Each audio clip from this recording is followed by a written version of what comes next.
गौरी पुत्र गणेश भगवान की जय। श्री लक्ष्मी नारायण भगवान की जय। श्री उमापति शंकर भगवान की जय। अन्नपूर्णा माता की जय। प्रिय भक्तजनों, आज हम इस वीडियो में माता अन्नपूर्णा की व्रत कथा सुनेंगे। तो आप सभी भक्तजन बड़ी ही श्रद्धा, ध्यान पूर्वक और प्रसन्नचित्त मन से माता अन्नपूर्णा की व्रत कथा को सुनिए। तो सभी प्रेम से बोलिए, माता अन्नपूर्णा की जय, सर्व देवी देवता की जय। एक समय की बात है, काशी निवासी धनंजय की पत्नी का नाम सुलक्षणा था। उसे अन्य सब सुख प्राप्त थे, केवल निर्धनता ही उसके दुख का एकमात्र कारण थी। यह दुख उसे हर समय सताता रहता था।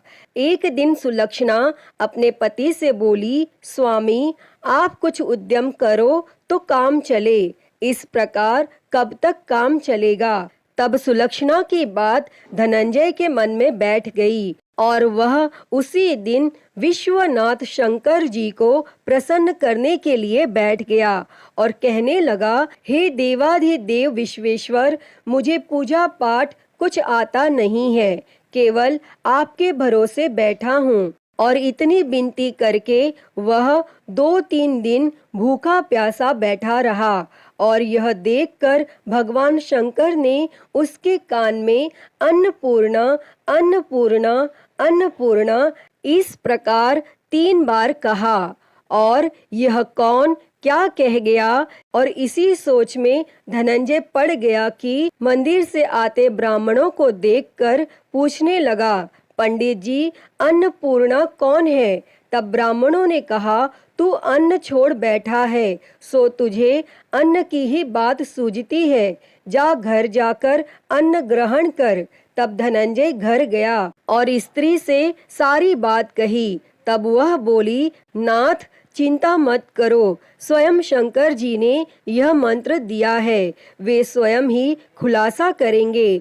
आप फिर जाकर उनकी आराधना करो। तब धनंजय फिर जैसा का तैसा पूजा में बैठ गया। रात्रि में शंकर जी ने आज्ञा दी और कहा, तू पूर्व दिशा में चला जा। और वह अन्नपूर्णा का नाम जपता जाता और रास्ते में फल खाता, झरनों का पानी पीता जाता। और इस प्रकार वह कितने ही दिनों तक चलता गया और वहां से उसे चांदी सी चमकती वन की शोभा देखने में आई, सुंदर सरोवर देखने में आया। उसके किनारे कितनी ही अप्सराएं झुंड बनाए बैठी थी।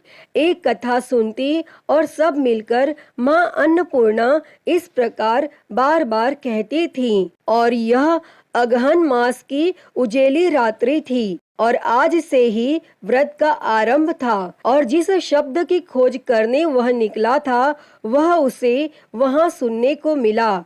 तब धनंजय ने उनके पास जाकर पूछा, हे देवियों, आप यह क्या करती हो? तब उन सब ने कहा, हम सब माँ अन्नपूर्णा का व्रत करती हैं। तब धनंजय ने पूछा, व्रत पूजा करने से क्या होता है? यह किसी ने किया भी है? इसे कब किया जाए? कैसा व्रत है ये और कैसी विधि है? मुझे भी विस्तार से बतलाओ। तब वे कहने लगी, इस व्रत को सब कोई कर सकते हैं। 21 दिन तक के लिए 21 गांठ का सूत लेना चाहिए। 21 दिन यदि न बने तो एक दिन उपवास करें।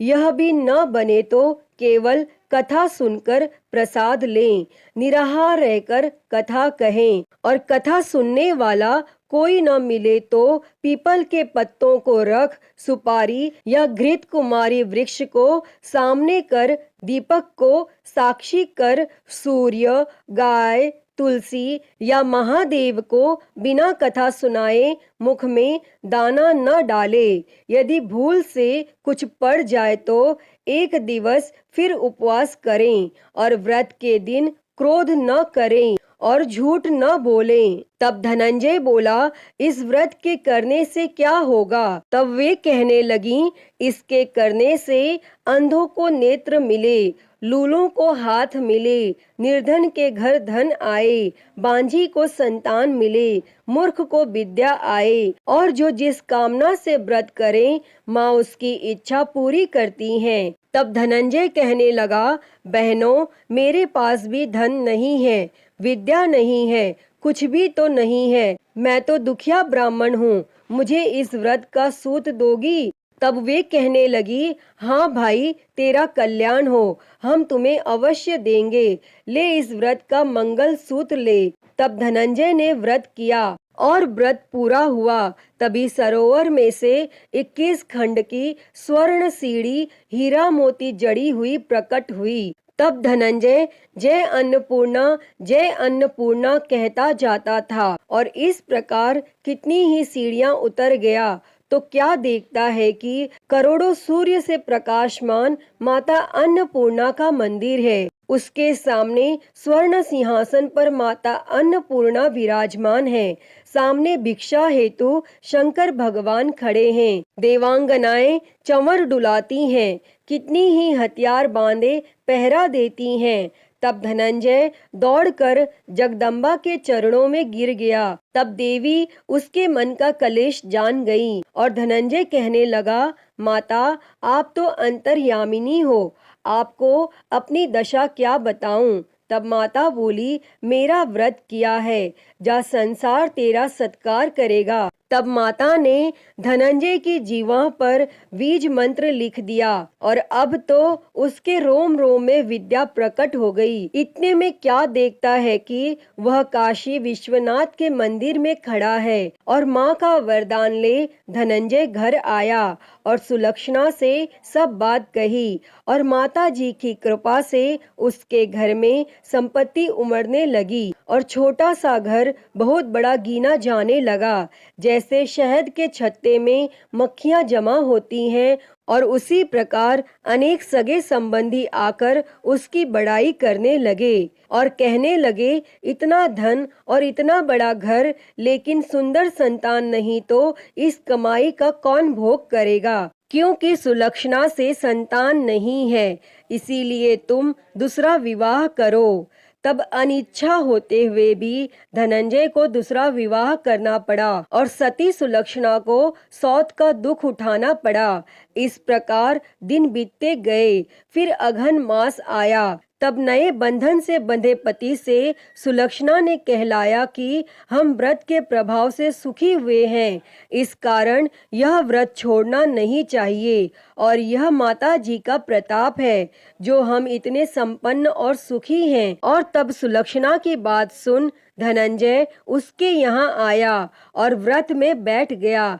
तब नई बहू को इस व्रत की खबर नहीं थी और वह धनंजय के आने की राह देख रही थी। तब दिन बीतते गए और व्रत पूर्ण होने में 3 दिवस बाकी थे कि नई बहू को खबर पड़ी और उसके मन में ईर्ष्या की ज्वाला दहकने लगी थी और वह सुलक्षणा के घर आ पहुंची और उसने वहां भगदड़ मचा दी।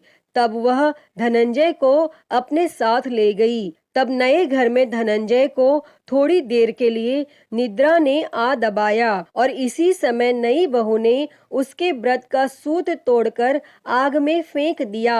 अब तो माता जी का कोप जाग गया और घर में अकस्मात आग लग गई, सब कुछ जलकर खाक हो गया। तब सुलक्षणा जान गई और पति को फिर अपने घर ले आई।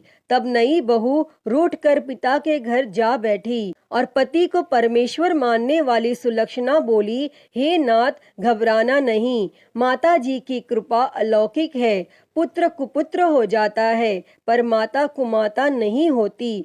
अब आप श्रद्धा और भक्ति से आराधना शुरू करो, वे जरूर हमारा कल्याण करेंगी। तब धनंजय फिर माता के पीछे पड़ गया। फिर वहीं सरोवर पर सीढ़ी प्रकट हुई और उसमें माँ अन्नपूर्णा कहकर वह उतर गया और वहां जा माता जी के चरणों में रुदन करने लगा। तब माता प्रसन्न हो बोली, यह मेरी स्वर्ण की मूर्ति ले, उसकी पूजा करना, तू फिर सुखी हो जाएगा। जा, तुझे मेरा आशीर्वाद है। तेरी स्त्री सुलक्षणा ने श्रद्धा से मेरा व्रत किया है, उसे मैंने पुत्र दिया है। तब धनंजय ने आंखें खोली तो खुद को काशी विश्वनाथ के मंदिर में खड़ा पाया और वहां से फिर उसी प्रकार घर को आया। और इधर सुलक्षणा के दिन चढ़े और महीने पूरे होते ही पुत्र का जन्म हुआ और गांव में आश्चर्य की लहर दौड़ गई। और इस प्रकार उसी गांव के निसंतान सेठ के यहाँ पुत्र होने पर उसने माता अन्नपूर्णा का मंदिर बनवा दिया और उसमें माताजी धूमधाम से पधारी, यज्ञ किया और धनंजय को मंदिर के आचार्य का पद दे दिया। जीविका के लिए मंदिर की दक्षिणा और रहने के लिए बड़ा सुंदर सा भवन दिया। तब धनंजय स्त्री और पुत्र सहित वहां रहने लगा और माताजी के चढ़ावे में भरपूर आमदनी होने लगी। और उधर नई बहू के पिता के घर डाका पड़ा, सब लूट गया। वे भीख मांगकर पेट भरने लगे। और जब सुलक्षणा ने यह सुना तो उन्हें बुलावा भेजा और उन्हें अलग घर में रख लिया और उनके अन्न और वस्त्र का प्रबंध कर दिया। तब धनंजय, सुलक्षणा और उसका पुत्र माताजी की कृपा से आनंद से रहने लगे। अतः ही माता अन्नपूर्णा, जैसे आपने धनंजय और सुलक्षणा के भंडार भरे, वैसे ही इस कथा को कहते, सुनते और हुंकारा भरते सबके भंडार भरना। सभी के जीवन से गरीबी दूर कर उनके जीवन में धन संपत्ति और सुख समृद्धि देना। तो सभी प्रेम से बोलिए, माता अन्नपूर्णा की जय। प्रिय भक्तजनों, तो मैं उम्मीद करती हूँ कि आपको आज की यह कथा पसंद आई होगी और अगर वीडियो अच्छी लगी हो तो इसे लाइक करें, ज़्यादा से ज़्यादा शेयर करें और कमेंट बॉक्स में माँ अन्नपूर्णा की जय लिखना ना भूलें। और महाकाल भक्ति ज्ञान चैनल को सब्सक्राइब कर नोटिफिकेशन बेल को ज़रूर ऑन कर लें। हर हर महादेव। धन्यवाद।